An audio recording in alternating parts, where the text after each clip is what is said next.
Hello, and today I'm in the shade under one of the trees in my garden, and I want to tell you about a kind of magical moment that I had yesterday in my garden. And it started when I was doing just a mundane thing. I was hanging out my washing, and as I reached up with an item of clothing to peg it to the line, I was suddenly surrounded by all these little butterflies. They were all around my head, flying around my head and on my arms and down by my feet. It was really beautiful.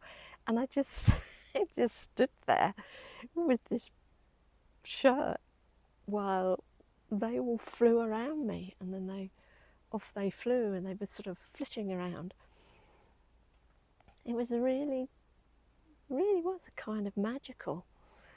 And I looked them up afterwards and I discovered that they are gatekeeper butterflies, and I'd never seen them in my garden before.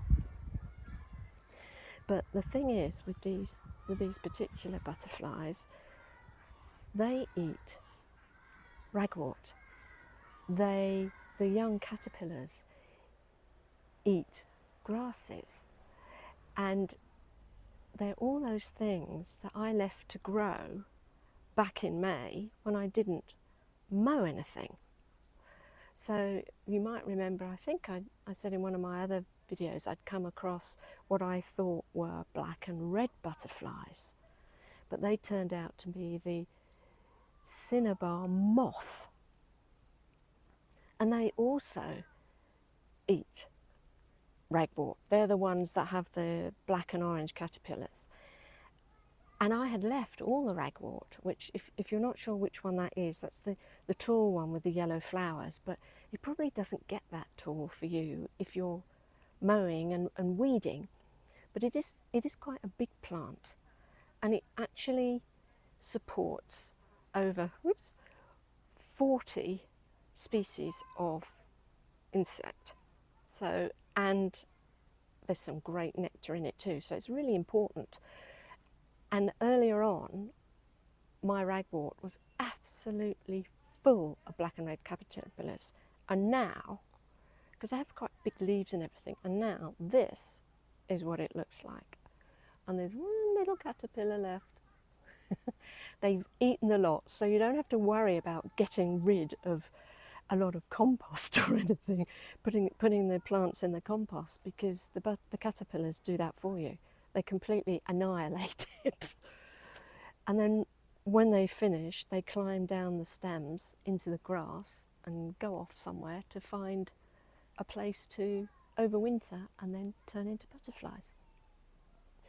And later on yesterday, because my magical moment happened yesterday, and in the evening I was chatting with my friend across the road, and we were wondering what, in fact, a group of butterflies is. What do you call a group of butterflies? So we looked it up, and we discovered that there are a few words for a group of butterflies, but the one that we liked the best was a kaleidoscope.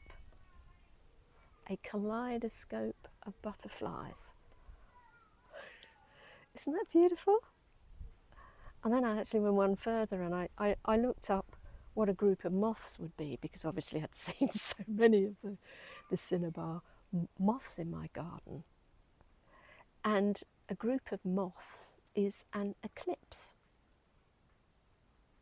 Yeah, an eclipse of moths and a kaleidoscope of butterflies. It's rather lovely, actually, isn't it?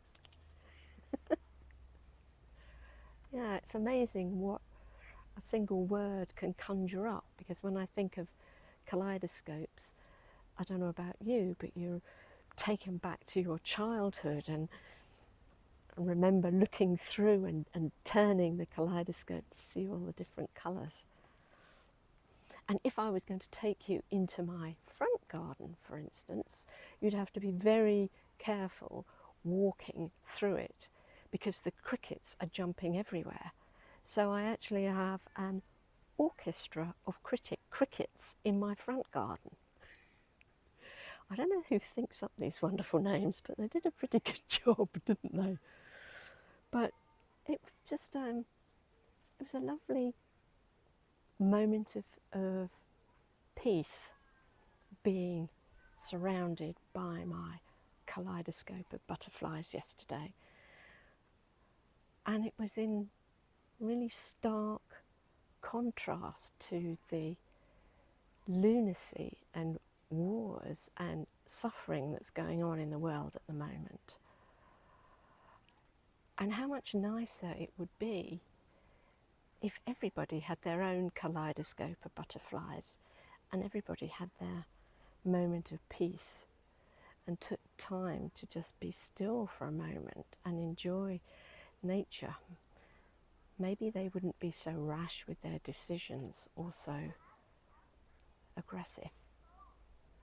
So, I'm hoping you find your kaleidoscope of butterflies today and stay cool over the weekend, because I think it's going to be a hot one. And I'll see you next week.